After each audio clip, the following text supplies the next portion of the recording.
प्रयागराज महाकुंभ का भव्य आयोजन चल रहा था। संगम के तट पर आस्था का सैलाब उमड़ा हुआ था। लाखों की भीड़ गंगा में डुबकी लगा रही थी। अखाड़ों की चहल पहल और हर तरफ साधु संतों के तंबू लगे थे।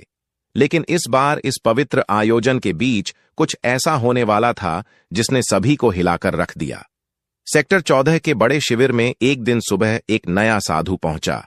उसकी लंबी दाढ़ी, माथे पर चंदन का बड़ा टीका और गेरुआ वस्त्र उसे बाकी साधुओं जैसा ही बना रहे थे। वह धीरे धीरे शिविर के अंदर आया और मुख्य साधु के चरणों में झुक गया। मुख्य साधु ने उसकी ओर देखा और बोले, महात्मा जी, आप कहां से पधारे हैं? नए साधु ने हाथ जोड़ते हुए जवाब दिया, काशी से यहां संगम पर साधना करने की इच्छा थी, इसलिए आ गया। मुख्य साधु ने सिर हिलाते हुए कहा, बहुत अच्छा, यह पवित्र भूमि है, आप यहां आराम से रह सकते हैं। साधु शिविर के एक कोने में बैठ गया। उसने अपने झोले से एक पोटली निकाली, उसमें से चंदन और राख अपनी हथेलियों पर लगाया और ध्यान में बैठ गया। बाकी साधु उसकी ओर ज्यादा ध्यान नहीं दे रहे थे, क्योंकि महाकुंभ में रोजाना ऐसे नए चेहरों का आना जाना आम था। दिन भर वह साधु अन्य संतों के साथ साधारण तरीके से समय बिताता। वह सुबह जल्दी गंगा स्नान करता, दिन भर प्रवचन सुनता और रात होते ही ध्यान में लीन हो जाता। लेकिन रात के समय उसका व्यवहार बदल जाता। किशोर, जो उस शिविर में सेवा का काम करता था, ने पहली बार गौर किया कि यह नया साधु हर रात चुपके से शिविर से बाहर चला जाता है। एक रात किशोर ने देखा कि वह साधु शिविर के पीछे गया और जमीन में कुछ दबा दिया। किशोर ने अगली सुबह अपने दोस्त मनीष से बात की।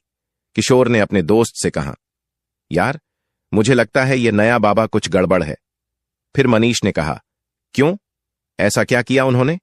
किशोर ने बताया, कल रात मैंने देखा कि यह कुछ जमीन में दबा रहे थे। पता नहीं, लेकिन कुछ तो अजीब है। मनीष ने हंसते हुए कहा, अरे, तुझे हर किसी पर शक होता है। हो सकता है वह कोई पूजा सामग्री हो। लेकिन किशोर का मन शांत नहीं था।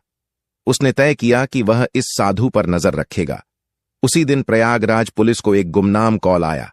कॉलर ने बताया कि महाकुंभ में एक आतंकवादी साधु के भेष में छुपा हुआ है और वह किसी बड़े हमले की योजना बना रहा है।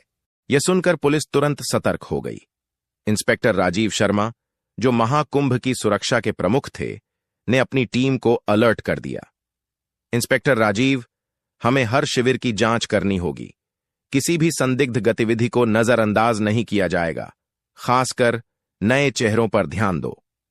पुलिस ने सभी शिविरों की गुप्त निगरानी शुरू कर दी। इस बीच सेक्टर 14 के शिविर में वह नया साधु सामान्य तरीके से दिन बिता रहा था, लेकिन रात को उसकी हरकतें जारी थीं। एक रात किशोर ने देखा कि साधु झोले से एक कागज और छोटा उपकरण निकाल रहा था। वह झोला लेकर शिविर से बाहर चला गया। किशोर ने साहस जुटाया और उसका पीछा किया। साधु सीधे गंगा घाट के पास गया, जहां उसने एक व्यक्ति से मुलाकात की और दूसरे साधु से कहा, सब कुछ योजना के अनुसार चल रहा है, कोई शक नहीं हुआ है। अनजान व्यक्ति बहुत अच्छा, बस सही वक्त का इंतजार करो। फिर किशोर ने इन दोनों की बातचीत दूर से सुनी और अपने फोन से इसे रिकॉर्ड करने की कोशिश की, लेकिन वह बहुत डर गया था। अगले दिन उसने यह बात मुख्य साधु को बताई। किशोर ने कहा, महाराज, वह साधु कुछ गड़बड़ है। मैंने उसे कल रात किसी अजनबी से बात करते देखा। मुख्य साधु ने गंभीरता से कहा, यह बहुत गंभीर बात है, हमें पुलिस को सूचित करना चाहिए। फिर किशोर ने हिचकते हुए कहा, अगर वह दोषी निकला तो मुख्य साधु यह जोखिम उठाने लायक नहीं है। ऐसा करते हैं, आज रात उसकी हरकतों को फिर से देखते हैं। अगली रात किशोर ने और मुख्य साधु ने तय किया कि वे उस संदिग्ध साधु पर नजर रखेंगे। किशोर ने अपना फोन तैयार रखा और मुख्य साधु ने शिविर के कुछ अन्य साधुओं को भी अलर्ट कर दिया। रात का समय था, सब सोने की तैयारी कर रहे थे। साधु फिर से अपनी झोली लेकर शिविर से निकला। साधु गंगा किनारे के एक सुनसान घाट पर पहुंचा, जहां वही व्यक्ति मौजूद था जिससे वह पहले भी मिला था। अनजान व्यक्ति ने पूछा, तुमने जो कहा था वह काम पूरा कर लिया?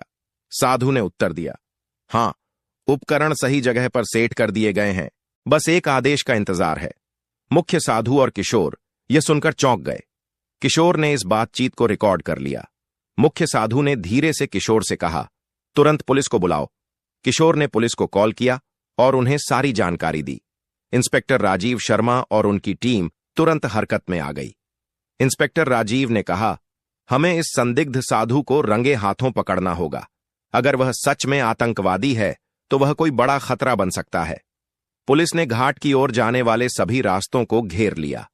कुछ जवान वेश बदलकर वहां पहुंचे ताकि साधु को उन पर शक ना हो। साधु और उसका साथी अभी भी बातचीत में व्यस्त थे। साधु ने कहा, यह आखिरी चरण है, बस जैसे ही भीड़ सबसे ज्यादा होगी हमें कार्रवाई करनी है। अनजान व्यक्ति ने उत्तर दिया, यह हमला सबके लिए एक बड़ा संदेश होगा। कोई सोच भी नहीं सकता कि महाकुंभ जैसी जगह को निशाना बनाया जा सकता है। पुलिस टीम ने सही का इंतजार किया। जैसे ही साधु ने अपने झोले से एक और उपकरण निकाला, पुलिस ने उन्हें घेर लिया। इंस्पेक्टर राजीव ने कहा, हाथ ऊपर करो, पुलिस से बचने की कोशिश मत करना। साधु और उसका साथी हड़बड़ा गए। साधु ने भागने की कोशिश की, लेकिन पुलिस ने उसे पकड़ लिया। झोले की तलाशी ली गई तो उसमें विस्फोटक उपकरण और कुछ नक्शे मिले। पुलिस ने तुरंत साधु और उसके साथी को गिरफ्तार कर लिया। पूछताछ में पता चला कि वह एक अंतर्राष्ट्रीय आतंकी संगठन का सदस्य था। उसका असली नाम अयूब खान था और वह भारत में कई सालों से छुपकर रह रहा था। इंस्पेक्टर राजीव ने पूछा, तुम्हारा मकसद क्या था? महाकुंभ जैसे पवित्र आयोजन को क्यों निशाना बनाया? अयूब ने उत्तर दिया, भीड़ का डर सबसे बड़ा हथियार है। हमारा मकसद था यहां ऐसा हमला करना जो दुनिया को हिला दे, लेकिन तुमने हमारे प्लान को खत्म कर दिया।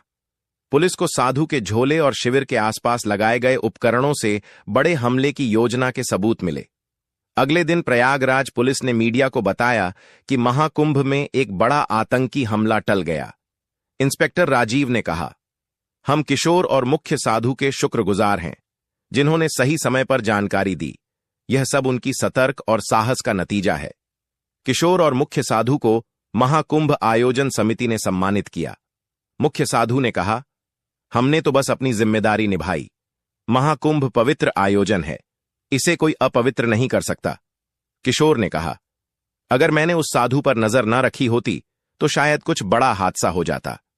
इस घटना ने सभी को सतर्क कर दिया कि आस्था के ऐसे बड़े आयोजनों में सुरक्षा और जागरूकता कितनी महत्वपूर्ण है।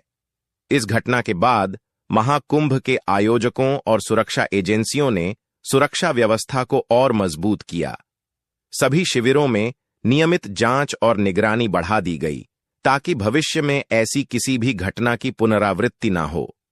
श्रद्धालुओं को भी सतर्क रहने और किसी भी संदिग्ध गतिविधि की सूचना तुरंत पुलिस को देने की सलाह दी गई। महाकुंभ जैसे विशाल आयोजनों में सुरक्षा चुनौतियां हमेशा रहती हैं, लेकिन प्रशासन और जनता के सहयोग से इन चुनौतियों का सफलतापूर्वक सामना किया जा सकता है।